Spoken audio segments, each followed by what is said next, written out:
We've studied the existence of equilibria, and we've showed that under mild conditions, an equilibrium exists. And what that means is that there exists a system of prices, a price for each good in an economy, such that for any set of utility functions, a set of endowments, under this price, consumers are willing to sell all their stuff to the market, buy it back, buy back their optimal demands, their while-raising demands, and those while-raising demands will be feasible. In other words, they'll be able to trade amongst themselves in a way that supply is equal to demand, or at least does not fall short of demand.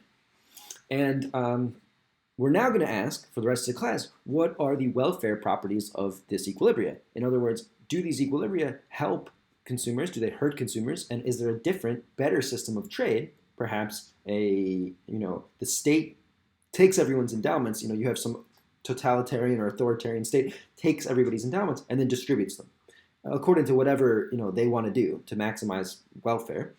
Can this be better from the consumer's perspective than market prices?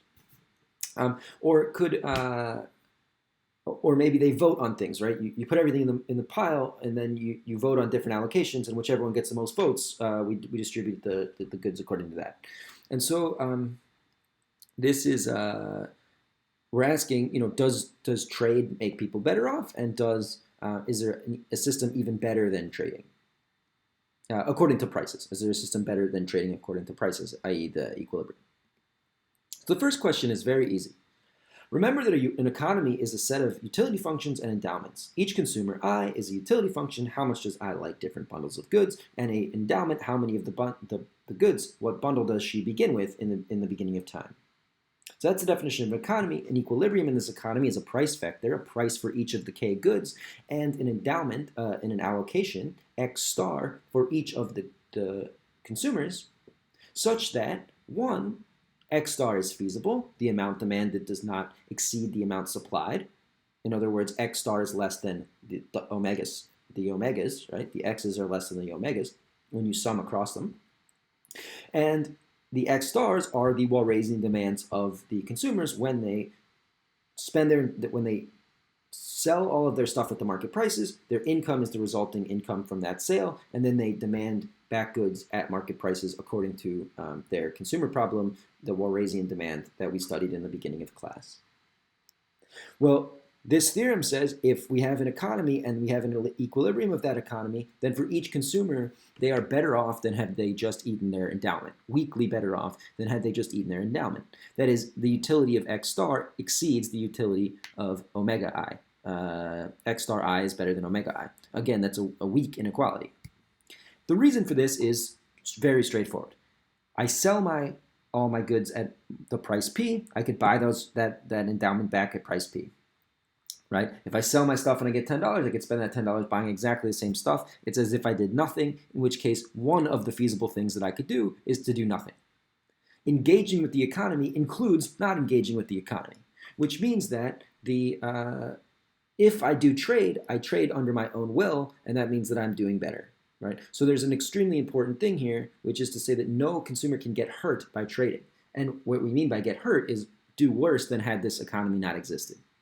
So trade is unambiguously good because everybody voluntarily enters into it. And that's an important but subtle idea that is baked into the definition of equilibrium, that these are their optimal demands, which means that the consumers are optimizing. And because the consumers are optimizing, they're going to be doing what's good for themselves. So it is good for them to engage with this market thing. And of course, one of the ways they could engage is just to buy back their initial endowment and consume that, and that would be totally fine. Now, the second question is a little more subtle, and it's because it requires that we define what we mean by better. Now, remember that we don't have magnitudes at our disposal. We don't know what it means to be much better or much worse. Utilities are metaphors. They underlie just ordinal preferences, and we could scale up or scale down the magnitude of the utilities. Well, what if we scaled up someone's utility and scaled down someone else's? It would look like the person we scaled up really cares about things and the person we scaled down doesn't, because we're being misled by the magnitudes of our utilities. So we have no idea about cross-person trade-off. We don't know if moving from one allocation to another makes someone much better off or a little bit better off. And so whatever notion of being better is cannot rely on the magnitude of the utilities. It has to be invariant when we change utility functions. In other words, it must depend only on the order. So the thing that we're going to come up with is called Pareto, the Pareto ranking or Pareto dominance. It's a very weak notion. And what I mean by weak is that it's not going to rank everything. There will be allocations where we don't know which one is better, or at least Pareto domination doesn't tell us which one is better. And the definition of Pareto dominance is that X dominates X prime. The unprimed allocation dominates the primed allocation if for every consumer they're better off under the unprimed than they are under the primed. In other words, ui of xi is weakly bigger than ui of x prime I. Every consumer agrees that they'd prefer to be in xi rather than in x prime I. Now this is very weak because if I does better under the x's and j does better under x prime, then neither one Pareto dominates the other. Because under x, I is better off, but j is strictly worse off, so x doesn't dominate x prime. Under the primes, j is better off and I is worse off, so the primes don't dominate the x's, right? So we don't have a ranking. So at the cost of being very cautious and not investigating too much into the magnitudes of utilities, we lose the ability to actually make a distinction according to Pareto dominance among many different kinds of allocations. So there's this natural trade-off between the strength of your definition and how much you need to assume in order to get that definition. So here we're not assuming very much. We're only talking about the ordering, right? We're just saying ui of xi is bigger than ui of x prime I. We're not saying something about the sums of the utilities or that it's much bigger or much smaller or something like that. We're just saying it's bigger for everybody. That's an ordinal definition. If we change which use we maintain that ordering, as long as they represent the same preferences, of course. But at the cost of not being able to always distinguish between two allocations. I mean, rank them according to Pareto dominance. Now, if we had a set of allocations B, we would say that xi is Pareto efficient in B if there's no allocation which Pareto dominates it.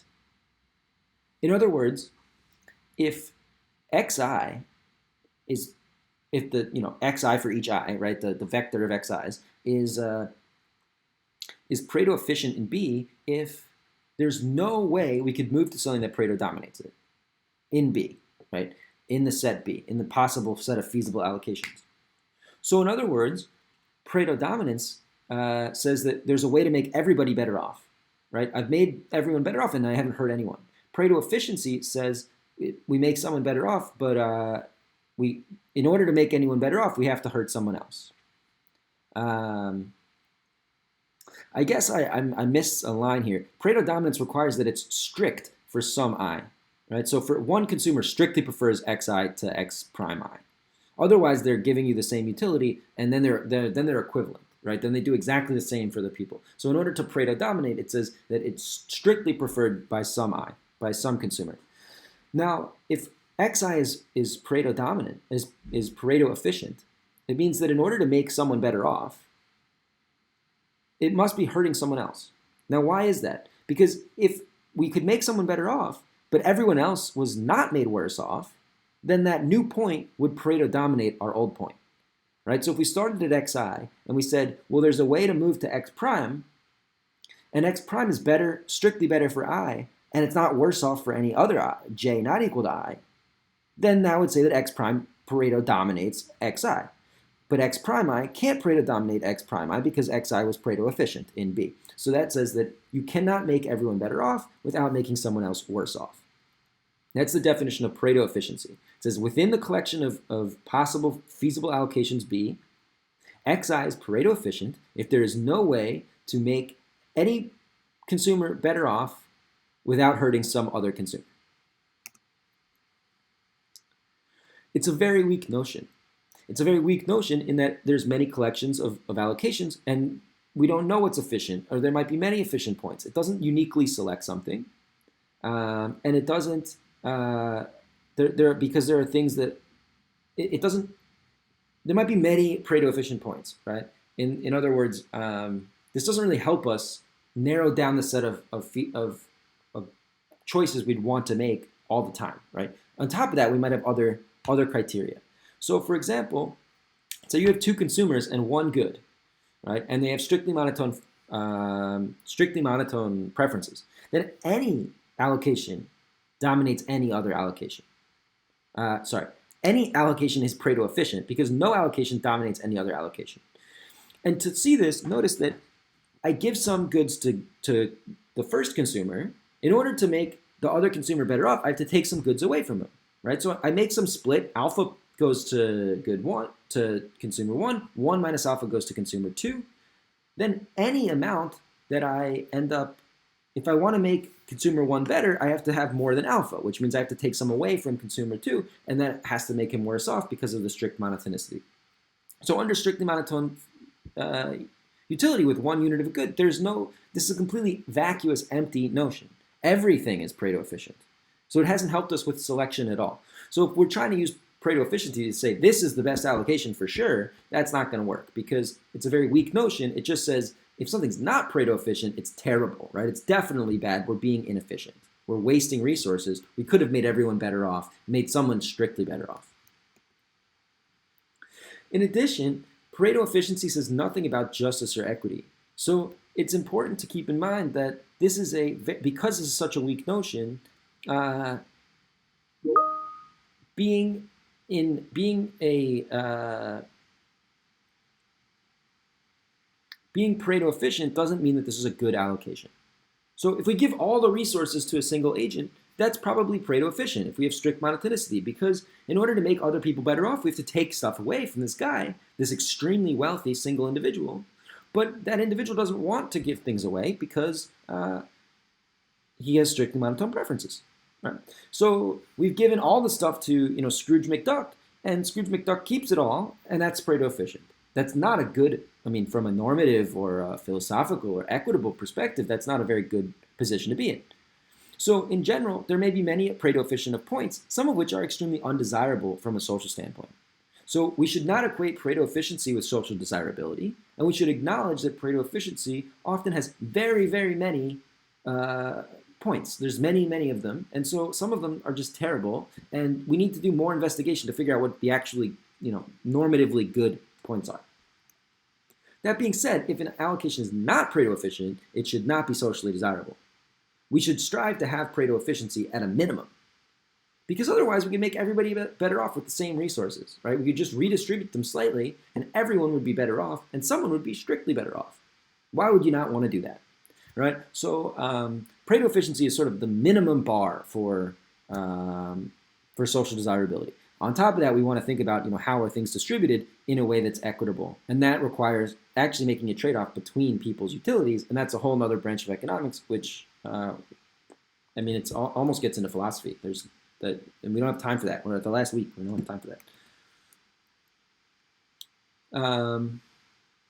So in an Edgeworth box economy, we could find the Pareto efficient allocations using the following sort of algorithm. We fix the utility of consumer 1 at some arbitrary level. We just say we're going to give utility to consumer. We're going to give consumer 1 U bar worth of utility as a constraint, and then we're going to say we're going to pick the way to do that which maximizes the utility of consumer 2. So in other words, we're fixing a utility indifference curve of consumer 1, and we're asking for the maximal consumer 2 utility along that indifference curve of the Edgeworth box. So we're solving maximize utility of consumer 2, max U2 of x2, subject to the utility of x1 is greater than some threshold U bar. And of course, we also have the feasibility constraint that says the sum of x1 and x2 is equal to the sum of the endowments. Now, given basic regularity conditions, the solution to this will be Pareto efficient. Why? Well, by construction, a solution maximizes consumer 2's utility according to this constraint, which means if we wanted to make consumer 2 any better off, we would have to relax the constraint. What does relaxing the constraint mean? It means making consumer 1 worse off. So the solution is the best we can do without making consumer 1 worse off, right? So in other words, at that point, if we wanted to make consumer 2 better off, we'd have to make consumer 1 worse off. If we wanted to make consumer 1 better off, we'd have to make the constraint tighter, which by the regularity conditions, monotonicity, continuity, whatever, would have to make consumer 2 worse off, right? Because we're making their constraint tighter. So,